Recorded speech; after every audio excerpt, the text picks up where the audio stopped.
So let's talk about FTX. It's been quite the week. I mean, missed some of it because I was at It's your 2 conference. weeks now, Well, yeah. amazingly. Yeah. Yeah. Yeah, crazy. The CoinDesk story hit 13 days ago was what started it. The speed of the collapse, I think, is what amazed so many people. Yeah. How something can go from a notional value of 32 billion. It's like half a Luna. Jesus. But like in second, like it felt Yeah, like seconds. so fast. It was there and it was gone. Yeah, because it wasn't real. Yeah. What was your take on it all? Like, what do you think's gone on here? Because there is the idea that you have basically some kids who don't know what they're fucking doing, controlling billions in value and trying to create a huge company and just don't have the experience to do something like that. I've run small companies and it's hard. Companies like I had an advertising agency that turned over less than £3 million, and that was hard. And trying to get that to 4 million, like it's hard. Now you've got kids who've got controlling hundreds of millions of dollars, something that's worth billions, and they're completely out of their depth, and they just don't know what they're doing. Yeah. And then there's all this conspiracy shit. Well, nobody was calling him a kid until last week, right? No, he true. was a genius, and he was the next Warren Buffett, et cetera, et cetera. And very few people were unwilling to go along with the manufactured PR narrative about this wonderkind MIT son of the Stanford law professor's genius. But he always just seemed like a weirdo to me. I mean, yeah, he is a bit of an odd character. Yeah. But what's your take on it? Because there is all this conspiracy stuff. Like, is this like a deep state psyop? It's bad enough without that. Yeah, like you can just use Occam's razor and just go straight to like the simplest explanation, and it actually all fits, and you don't even need to assume other nefarious actors coordinating anything. The actors would all do exactly what they have done, whether or not it was planned or coordinated.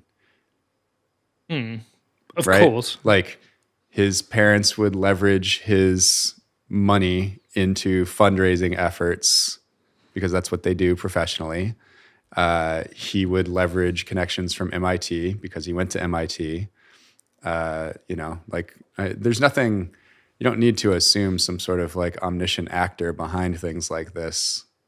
Because the outcome's the same. The outcome's the same. So it doesn't really matter whether any of it was coordinated or not. Well, it's more of an interest, I guess, because if it's coordinated, it's very different to somebody just fucking up. Because it felt like at a time, they had the opportunity to build a big, I know, crypto exchange, and but they had something that could certainly compete with Coinbase and Kraken and Gemini here, and potentially at some point compete with Binance. It felt like every trader who comes up in my feed was using FTX. So will be fewer now. Well, they can't use it anymore. A lot of those traders are gone too. Yeah, a lot of traders are gone. A few funds have been hit. Yeah. We saw the announcement from Travis Kling. Whatever you think about him, Travis is a friend of mine. I've known him for a long time. And he's a friend of mine too. Yeah, and I don't agree with his decisions in the last 4 years, but he's still a nice guy. Yeah, he is, and I'm sure he's been to hell and back over this last week. We've seen a lot of that. But where do you think it went wrong? From the beginning? Yeah. Tell me that's where it went wrong. From the very beginning. From the beginning. Yeah, from the very beginning. There was a thread put out by, was it Jason Choi this morning, which was just really illuminating and had a lot of screenshots from the early days. I actually think that I was in that crypto fundamentals Telegram group at the time and didn't pay any attention. So there were some screenshots from that one. I think I was still in it. Like I'd been in 2018 or something, and I think I was still in it when those conversations were happening, but it was one of those ones that I didn't open anymore. I'd have to check.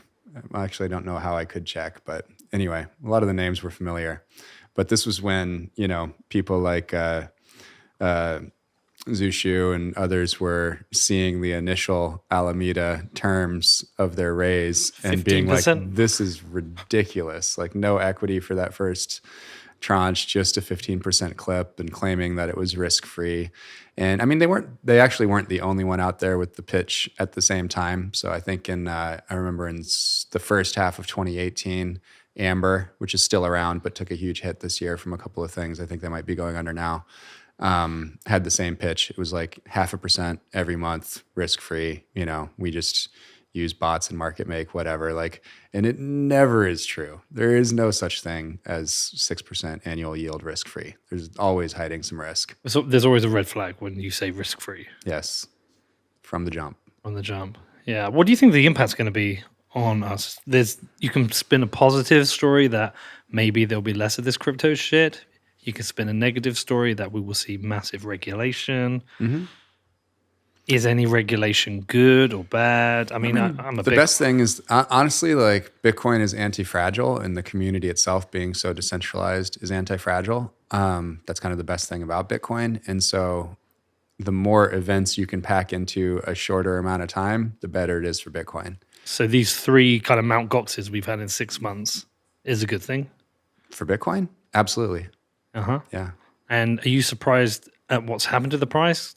Because if you'd have explained these stories to me beforehand, I would have said the price would have gone to $5,000. I think we would have been screwed. Yeah. And it's held up quite well. It's held up quite well. I think everybody has that price memory of 13.8, and I'll start getting worried if it goes below there, maybe a little bit. 13.8, why? That was the weekly close in December of 2017, and it was the high in June of 2019. So it got right up to that weekly close, and then they were like, that's enough hype. It's been always kind of hanging out there. As long as we're in the 15s, 16s, when people are freaking out on the weekend and you're back in the 16s, 17, 18s during the week, I think we're fine. This feels like a bottom, but yeah, but I thought before was a one bottom. more big shoe to drop. You think? No, that was a preface. Okay. It was the initial clause of a sentence. One more big shoe to drop could be ugly. If there is. Do you think there is? We'll see. There's a bunch of huge, fragile businesses out there that will collapse at some point. It's just a matter of when. So, can they collapse without damage to Bitcoin in that they... No, sadly. It will always impact the price of Bitcoin when these crypto businesses collapse. Can you point to who you think?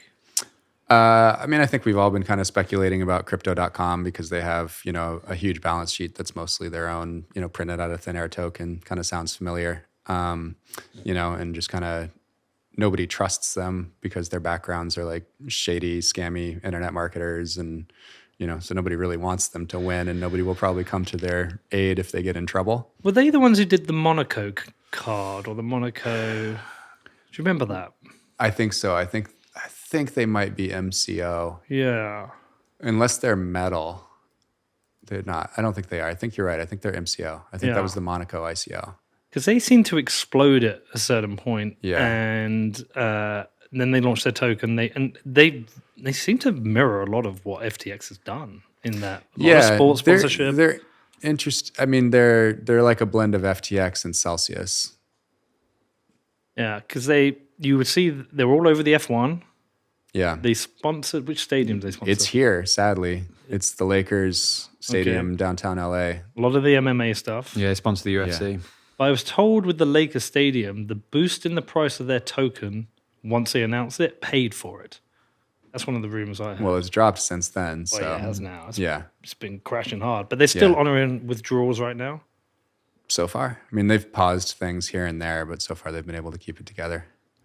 But I'll tell you... do you want it to go? Yeah, I absolutely want Crypto.com to fail. Yeah, for sure. I hope they go and blow themselves up and never to be heard from again. Go on, you heard? Oh, I was just going to say, literally, the chances of them finishing out that 10-year deal in the stadium downtown is literally zero.